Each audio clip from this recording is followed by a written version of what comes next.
Crosstalk, the unintentional transfer of signals between communication channels, a casual conversation.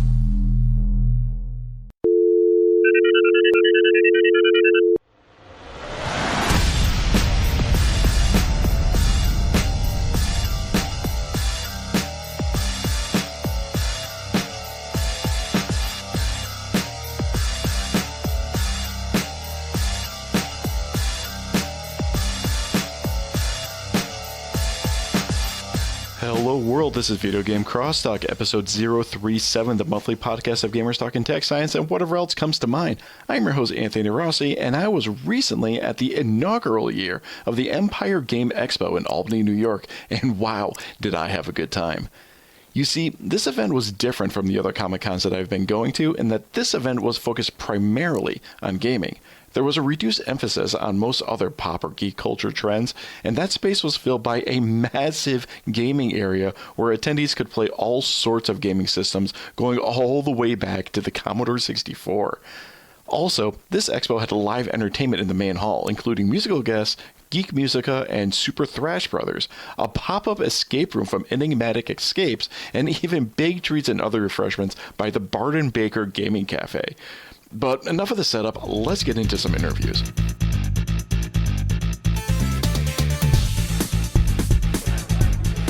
Okay, so first guest, now that I'm walking around the vendor floor right now at the Empire Game Expo, and the first person that I am going to be talking to is Leonard Herman. Leonard, how are you doing today? I'm good, how are you? I am doing fantastic. So we've got a lot of stuff on your table right now. Why don't you give me a quick rundown of what we've got going on here? Okay, first we have my book, Phoenix 4, The History of the Video Game Industry. And for those of you who don't know what Phoenix is, in 1994 I wrote the very first video game history book. It was called Phoenix, The Fall and Rise of Video Games. And now the new one out is the fourth edition of that book. So, yeah, video games have been around for, we're counting in decades at this point. Yeah. Technically since the late 50s. That far back? Commercial video games since 1972. Okay, so give me just a quick snippet of like the origin. So you said back in the 50s? 1958, I believe, an engineer named Willie Higginbotham, who worked for the Brookhaven National Laboratories in Long Island, he developed a game on an oscilloscope, which is a ball going over a net back and forth. And he called it Tennis for Two. Okay. So a lot of historians point that as the first video game. Then around 1962, I believe, there was Space War on a PDP computer.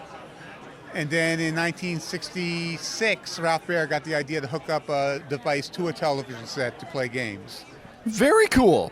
So there's been a lot of development since then. A little bit. Just a little bit.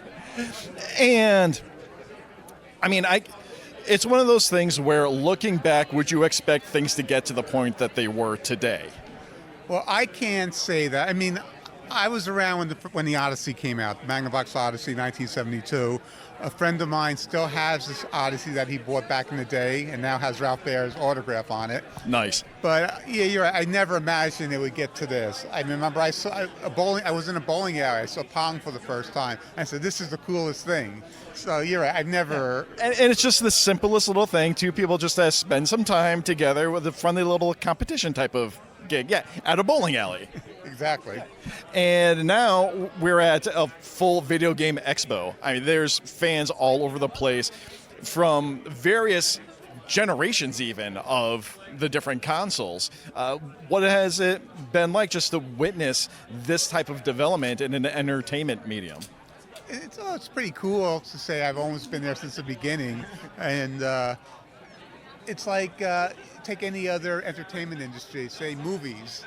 If you were in the forefront of movies in the late 19th century, to see what they've come to now, it's like it's a different world. And video games in a short time have basically had that technology shift. Yeah, it's just the whole analog to digital conversion, everything that's gone along with it. It's just, what a time to be alive. Well, you could say that 50 years from now. Of course. All right, so some other things that we have here. We have a brown box. Care to explain the brown box? The brown box was the prototype of the Magnavox Odyssey, which was the first console. Ralph Baer came up with the idea for the brown box again in he got the idea for video games in 1966, like I said. They went through 7 prototypes. The brown box was the 7th prototype. And basically, it looks like a big cigar box. It really does. I wouldn't be surprised if that was like the basis of design for the original prototype. It's metal. It's not cardboard. Okay. And it has brown wood grain contact paper all around it. So you can play, and I'm not going to say Pong because it wasn't Pong, and Ralph hated when people called it Pong. Ooh, okay. It's video tennis, video ping pong. And that's one of the games, but there's a bunch of switches. So by changing the switches, you could play about 20 different games on this, like handball and stuff like that. All right. Well, thank you so much for spending time with me. Enjoy the rest of the con. Thank you.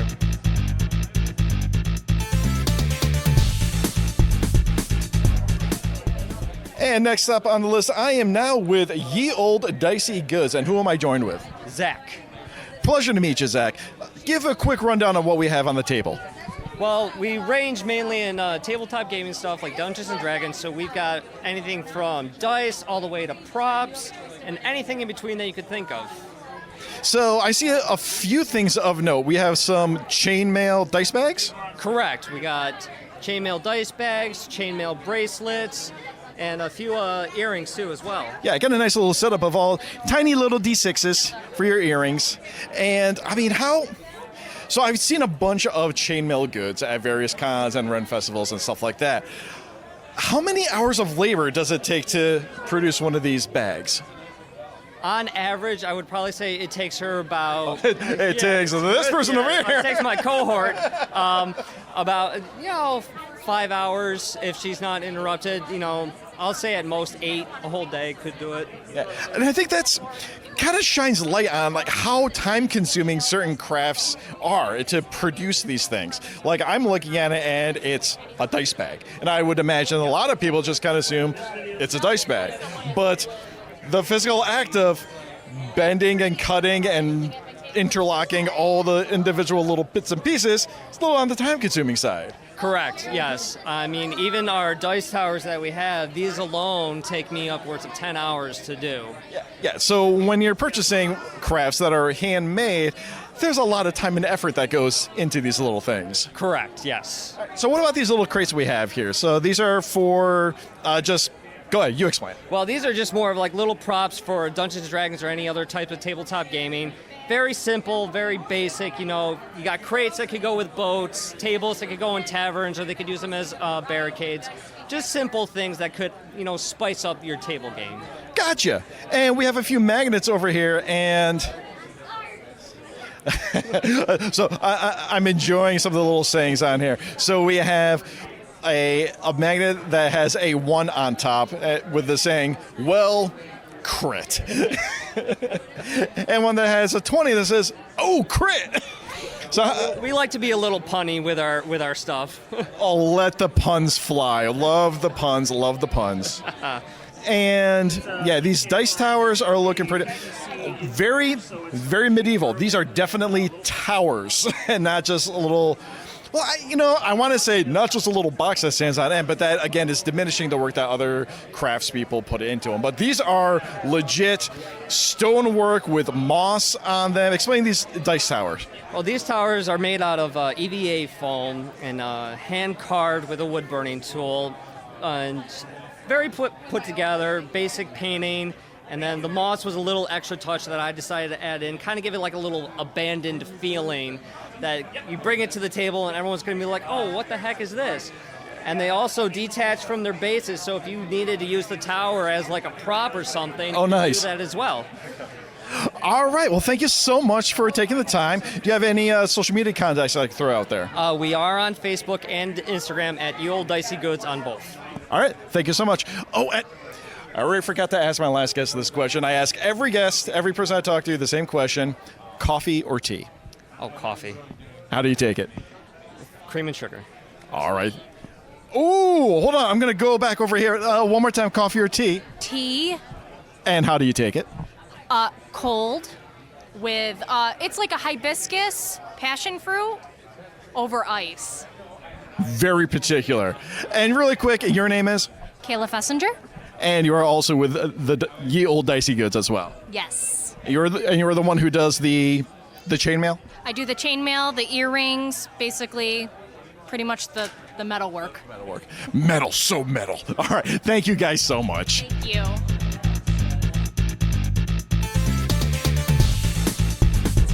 Well, the red means that it's fancy.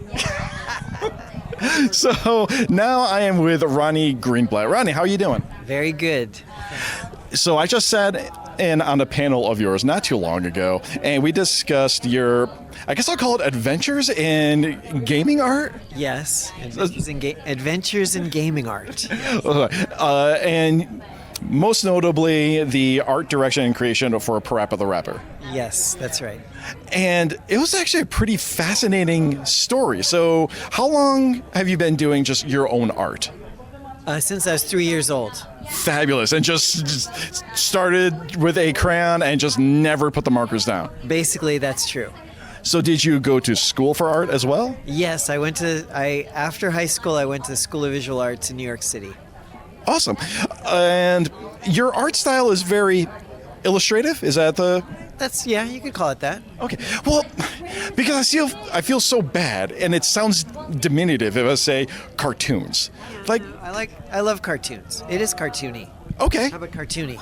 We can go with cartoony. Hey, it's your art. You can identify and describe it however you feel, because these are your.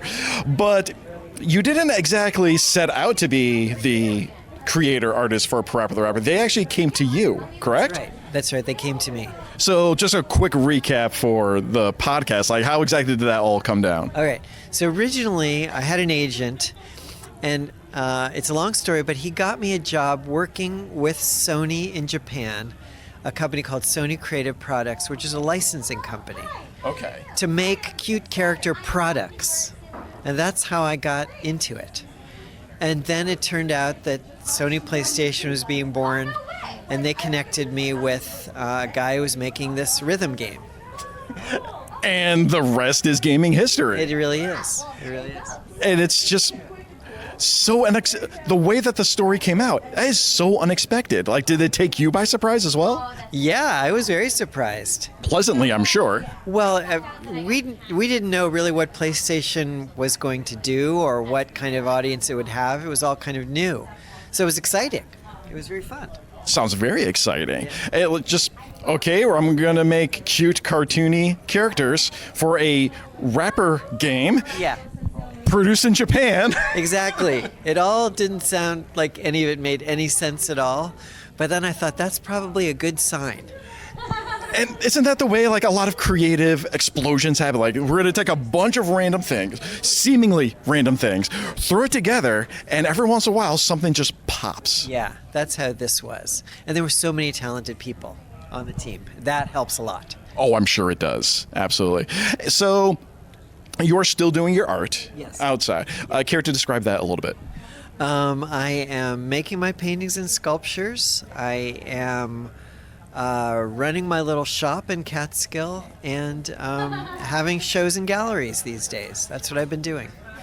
So, having shows in galleries, how do those experiences differ from something like Empire Game Expo? I imagine there's a different clientele set coming to these shows. It's completely different. But I like it all. I like to meet people, and I like to get out and do stuff like this and be in the studio. I'm into it. That is so great. All right, so very quickly, would you like to give out any other self-promotion plugs? Let's see, any other commercials? Yes, the commercial part of the interview. I already did plug the Rodney shop, but if you come down to Catskill, it's not far from Albany. I'm usually there, and it's fun. We can chat and talk about Parappa, and I have some stuff. I got some other stuffed animals and different fun things if you want to collect more Parappa stuff, and also if you want to see my artwork. Oh, yes. Discuss your other artwork really quickly, please. I'm back in the studio making paintings. Not so much sculpture. I used to make some sculpture too. I've been making some small paintings for the shop, and I'm working on some larger scale works for a show I'm going to have in the spring. Excellent. Thank you so much. And final question. Yes. Coffee or tea? Tea, definitely. How do you take it? Black Irish breakfast is my favorite. All right. Thank you so much.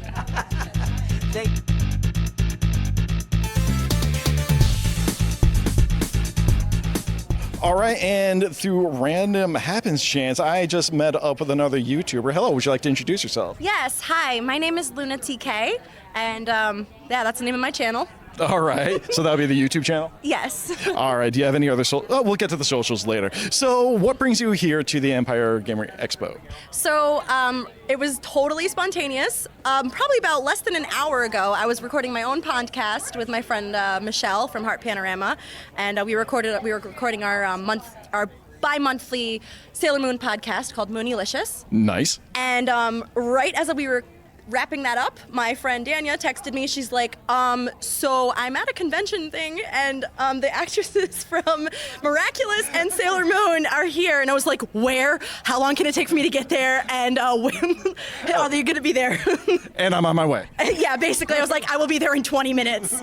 So I had to get a video with them, and because it's a Sailor Moon and Miraculous channel, so. So clearly, you're on your way. Here you are. Like, we're doing this now. We're doing this now. We're doing.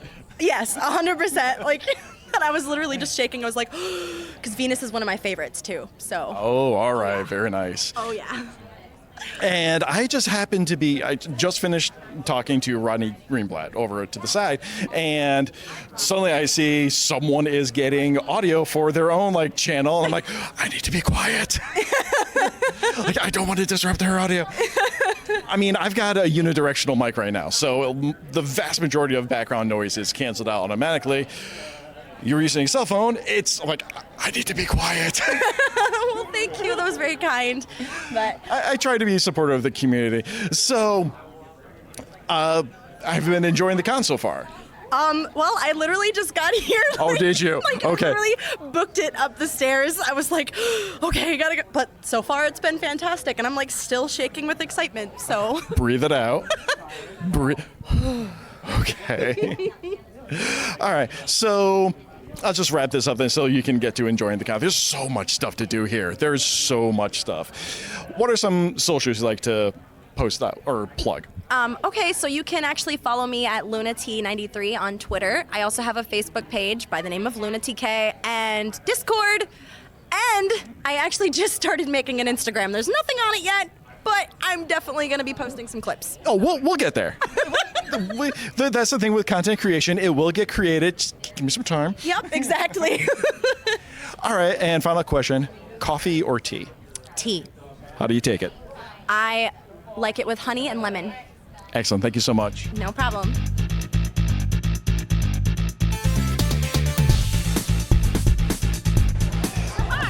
So hi. So we actually have a little bit of a repeat guest. Muse, how you doing? I'm pretty good. Excellent. And I'm at the Queenship Game Studio. Now we are at the Empire Game Expo, and we have some other members here. Would you like to introduce yourself? Hi, I'm Tess Wainwright. And what do you do with Queenship? Oh, I'm a narrative designer. Okay, and moving down the table. I'm Frederica Edgington-Giordano, and I'm the programmer. Fantastic. So, as we were just joking before I hit record, we've already had the full hour-long episode, but now this is specifically Queenship Games, and so we have a playable demo of Open Spaces. All right, who wants to? Should I just default over to Muse? Okay, well, narrative. So, what's going on with the demo? So the way we're presenting the story right now is there's 4 different characters who all deal with agoraphobia and anxiety in their own ways. We've got 2 of them so far. Skylar, who Muse may have already talked about a bit since they were the one in our original Ludum Dare demo. They're just sort of an art student who sort of deals with panic in social situations and like that. And then there's Walter, who's an unhoused African-American male who just sort of, has learned to start to distrust people after a lot of bad events. There's going to be 2 more later on, but yeah, right now we've got those 2 finished. All right. Very cool. So we're going to have a total of 4 characters for this game? Yeah. Okay, so have we started designing or like plotting out the major points for? I'm getting head nods. All right. Are you allowed to share any of that just yet? No. There it is. No. Okay. So awesome. However, it should be mentioned that the beta is up for purchase on itch.io. So if you guys want to follow us on social media and get the link to that, the beta is up for $8, and anybody who purchases the beta will get the full release of the game when it's released at no additional charge. All right. Very cool. So how's the expo been treating you ladies? Yeah, it's a really good place that we have here because it's kind of right in the middle of everything. This is a pretty sweet location, not gonna lie. So we've gotten a lot of foot traffic here, definitely. All right, and I'm gonna go back over to Muse. How did your set go for Geek Musica? It went really well. It was sort of at a weird time of day because like a bunch of people were at lunch or like just hadn't shown up yet, but we got a really good response. Me and Amanda got a lot of praise and compliments afterwards. Fantastic. Yeah, it was good. I tried sticking around. I was there. I'm not salty.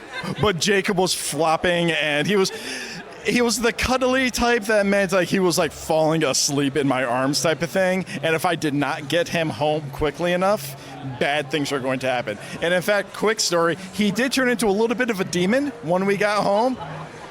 Like, I don't understand this with kids. You're overtired, go to sleep. Not yell no at me for every little thing. Like, every response is just no. Yeah.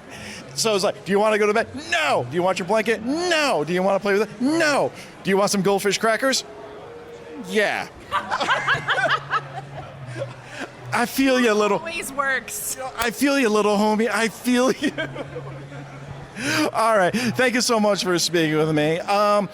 And really quick, just the social media contacts and all that good stuff for Queenship.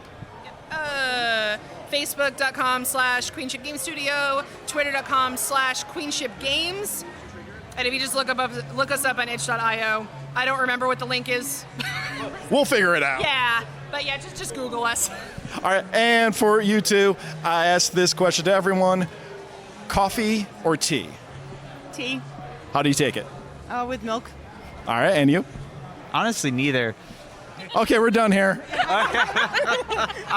And would you like to give out any of your social media contacts? I mean, I have an itch.io page that's just Tess Wainwright. All right, fair enough. I'm on itch.io as well as Effigy 13. All right, thank you so much.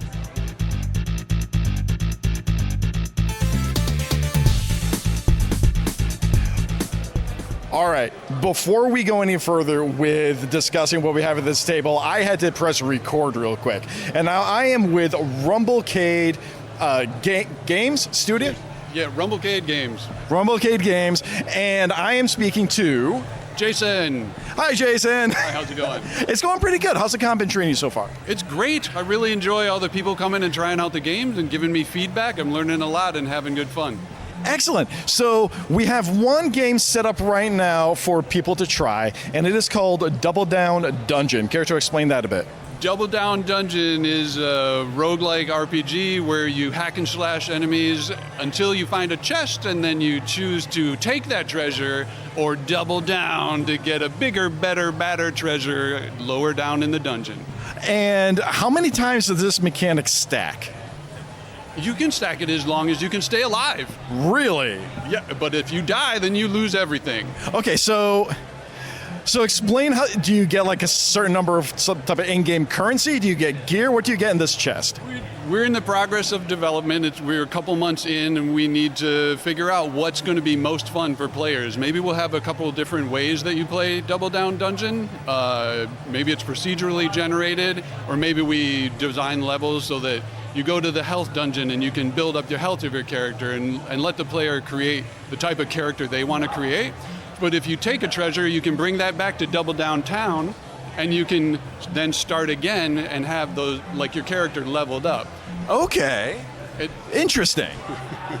All right, so when we started this, we were just in the progress, and you were about to tell me about a game called Rockabilly Beatdown. So go ahead, explain this. Right. We're in the progress of building Double Down Dungeon, but one of our previously already released games is Rockabilly Beatdown. We call this an endless puncher. You play as a rockabilly hero, and you just punch anything and everything for as long as you can. All right. So do we go through different levels? The way that it's set up is you start playing and you're in one level, and then over time, enemies come in surges and waves and more and more and more until you die. And then you get a tally of your score, how long you lasted, how many bosses you killed, whether you got the Roadster like power up, how many times you got that, and then you can play again, and it'll be a new level. And there are so many levels to play through. But when you play one game, you're in one level. Okay, and tell me we've got like, I'm imagining this to be an old rockabilly theme with like Stray Cats and Brian Setzer in the background. Well, we had a lot of fun with it, and we started out with rockabilly characters, and then we kind of just went crazy. So you're fighting zombies and witches and fantasy characters and all kinds of different. There's a Japanese character, and you're fighting Naga on top of a train. The way God intended. The way God intended. We just had a fabulously fun time building it, and it's a pretty simple, straightforward game to play while you're standing in line somewhere, or you just want to kill some time and kill some zombies. Excellent. All right. So, you're showing me a demo right now or something. It's a mobile game. It's a mobile game on iOS and Android.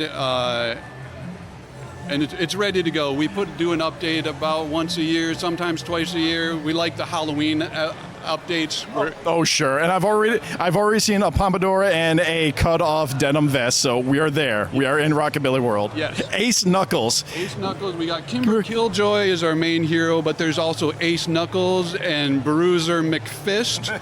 There's unlockable characters that you can get, and then once you get a certain number of punches or once you increase your stats, you can unlock or buy a bunch of more characters. It's crazy. Excellent. Thank you so much. There's just all kinds of progress and unlockables, fish that you can, every time you complete a level, we give you some new crazy name for Fat Man and Little Boy. All right. So to wrap this up, would you like to give any social media plugs? Yeah, come and find us at rumblecade.com. We've got a Twitter account, a Tumblr account where we show off our artwork, and we plug ourselves and other indie game studios. Rumblecade.com. All right. Final question. Coffee or tea? Coffee. How do you take it? I'll take it any way I can get it. Just give it to me. I need my caffeine. All right. Thank you so much. Thank you.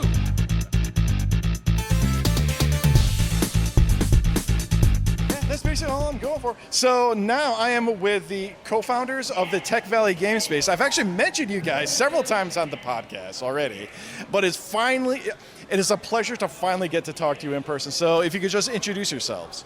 Hi, I'm Jamie Stevenson. I'm the co-founder of Tech Valley Game Space and currently the outreach coordinator.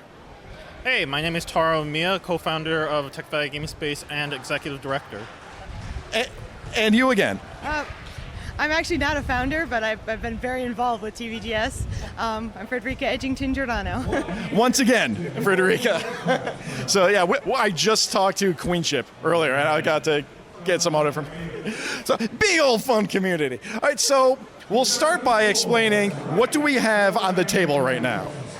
Sure. So Tech Valley Game Space, we've actually partnered with Empire Game Expo to co-organize this entire region here at the event, which is called the Capital Region Games Showcase. So we have our own little area where we're promoting our community of game makers, and also each of us individually has some kind of game project or game studio that we're involved with. So we're showing our own game projects and game studios as well. Oh, very nice. So I'm on like the back side of the table. Is this what's being shown on the TV? Yeah. Okay. So we have Ding Dong Ditch. What is going on with Ding Dong Ditch? Sure. So Ding Dong Ditch is the first game that's going to be released by my game studio, Spoony Bird. And it's a point-and-click adventure game with kind of an early 90s sitcom/Nickelodeon vibe to it, where you have to ding-dong ditch all of your neighbors. It is hysterical. Unravel a mystery in the process. All right. And what do you have going on at this? Yeah, we're showing off Codename Airwaves, currently a working title. For basically, it's an F-Zero meets Geometry Dash arcade game. Interesting. Yeah, it's very beautiful. There's a lot of rainbow colors to it. And the whole point of it is, imagine a world where speed is the name of the game and gravity is just a suggestion. In this reckless universe, the player competes driving as far as they can on a high-velocity anti-gravity vehicle with limited fuel. So you try to race through. Basically, you want to make sure that you keep your fuel up high, collect fuel by attacking other enemy vehicles, and try to get as far as possible without running out of them. And yeah, it's like I said, it's a high score things to compete with your friends with. Very nice. So do you have like a planned release window, or is it we're just working on this when we can do it?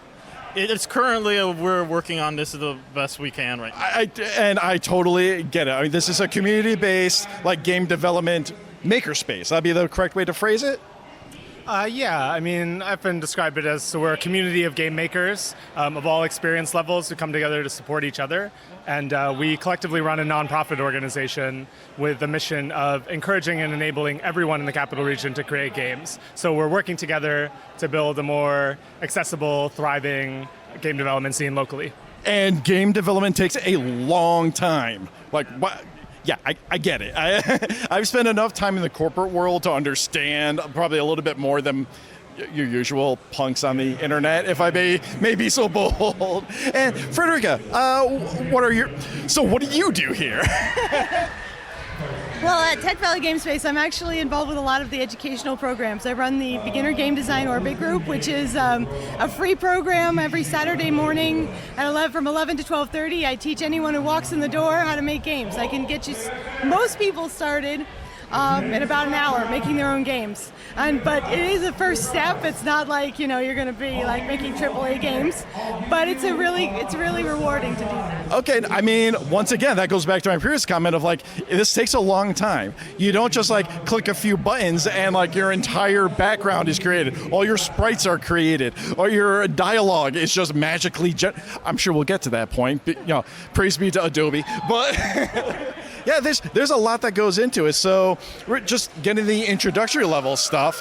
That's, maybe you have an idea. How do I get started? Like that first step sounds like is that a fair assessment? That's a fair assessment, yes. And even if you just don't have an idea, we do have a tutorial that just gets you to the point where you can start having your own ideas about what you can do with the tools that are available.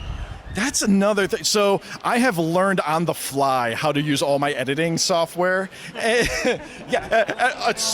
chorus of laughter because we've all been there. We know that struggle. So yeah, just getting that first step, like how do I turn this system on? Sometimes it's just like, okay, I got that part. All right, so a little bit more about the Tech Valley Game Space. What can you tell me about that?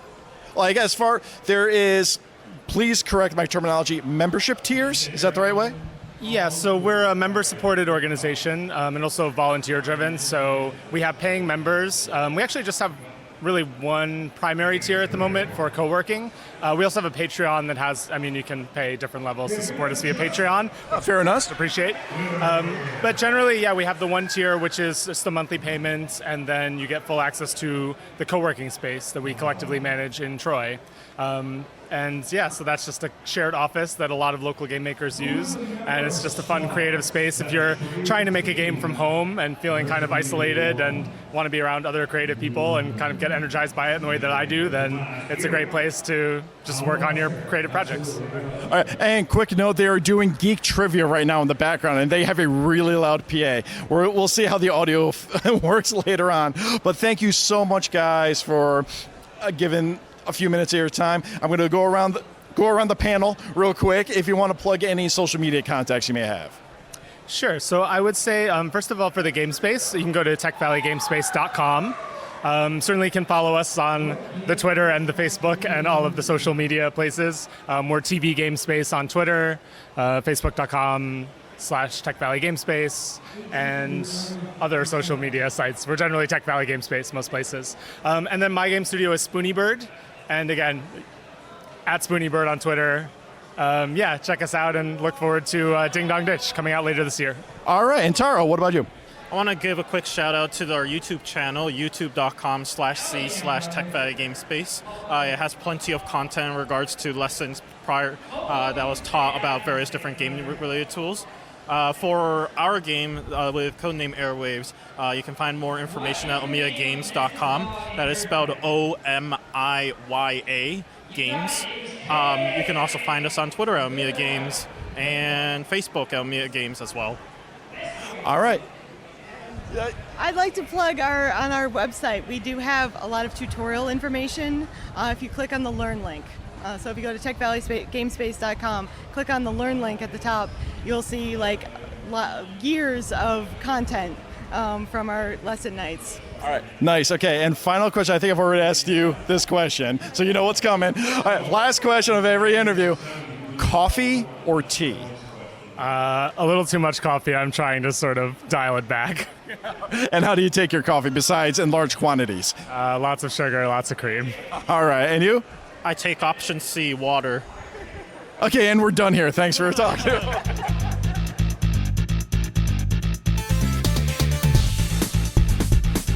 And one more clip. All right, so the Empire Game Expo is in its final hours. Things are winding down, and I had the opportunity, the pleasure of attending a panel for the voice actresses that are here. And first, I am with Melanie. Mela, hello. Hi, guys. Thank you so much for taking the time to speak with me. So, a few of the questions I didn't get a chance to ask during the panel because great crowd participation at the panel. I can talk right. Is you have done a full array of different characters. Is there a difference between voicing a fantasy character versus a science fiction character? No, not actually. I think it's all character driven. I think the word is character. And you find just the heart of the character, the darkness, the light, what their passions are. I mean, that's what really drives a character, is their story. And I think just understanding their story and loving it, whether they're a villain or, they may be described as a villain. Villains don't see themselves as villains, so. Everyone's the hero of their own story. Right, I say that. I always say you may think you're the hero, but you're the villain in someone else's story. It's that weird kind of phenomenon, maybe? Is that the right? Like, everyone thinks that they're doing the right thing, and I love how stories have progressed into the modern age where we get more of the gray rather than just the straight black and white. You know what I mean? I think that's because in this world, this internet world where we've connected, a lot of other cultures outside of Western culture aren't about the black and white, good and bad. It is about the gray, especially having started some of my career in anime and Japanese storytelling. It's very much about humanity and what would you do, when there's a bad choice or a worst choice. I mean, who are we in the darkest of times? And that's actually a topic that's come up in some of my previous episodes. Like, you have a bad choice and a horrific choice type of thing. Have you run into some of those situations in some of the characters that you've voiced? Oh, I think definitely. And I think I love playing girls that think that they're the good guy. But maybe are they? And then what... Most importantly, in some of the characters I played, their identity was in sometimes physically how they looked or how strong they were, and what happens to them when that's taken away from them. And I think that happens for all of us. What happens when you lose your job? What happens when you lose that other half of you, like in a marriage or a divorce, where that defined who you were? Now, who are you? I've actually had an experience like that not too long ago. So I have I won't use the term checker, a very varied past. And I've switched between jobs a few times, and my wife asked something along the lines of, like, Anthony, aren't you the engineer of I'm no longer working in engineering anymore. I'm not working in publishing. I'm like, I don't know what I am anymore. Like, have you, during the panel, you actually, like, how you got into it? Would you like to just like a brief very brief bit on that. I went into disaster relief out of college. I graduated college early, went into disaster relief, and then had a chance to work with real estate developers. So I ended up in banking and mortgages and being a bank analyst, and it sounded really exciting for a couple of years, and then there was a crash. And what's important is I should rephrase, it's not who are you now that you don't have a job, it's who were you always. We have a tendency to define ourselves in a way that we actually aren't. So sometimes in the darkest part of the longest night, we find all the colors of the rainbow somehow. And I think it's those moments when we lose our wives, our husbands, our jobs. It's a reminder, who are you really, not just who are you now. Awesome. So some final wrap it up questions. What character have the fans been asking you most about since you've been here? Definitely Jade from Mortal Kombat. Jade's got my heart. She's closest to me. Lifeline from Apex Legends. She's the sheer embodiment of my Nana. And Nana is convinced that everybody is cosplaying her. So, nice. Love to all my Lifeline mains from every nation, tongue, and tribe, every culture. I'm so excited to be playing someone of a multicultural background, and it reminds you that every inch of you is worth celebrating, no matter what shade, color, gender, orientation, any of it. Apex Legends has really brought that to light. That is so great. So, wrap this up. Any social media contacts you'd like to plug? Guys, please find me at @themelanie at Gmail is my email, at @themelanie for Instagram, @themelanie for Twitter. All right, and final question, coffee or tea? Well, I am a tea drinker for the most part. Mum is British, but he asked me this question. I've got like a certain famous coffee maker. I was just about to say, you're saying tea, but I see coffee right there. Oh, I'm really sleepy, you guys. I'm East Coast time and a West Coast girl. But you can't beat a great cup of tea. Thank you so much. You're welcome.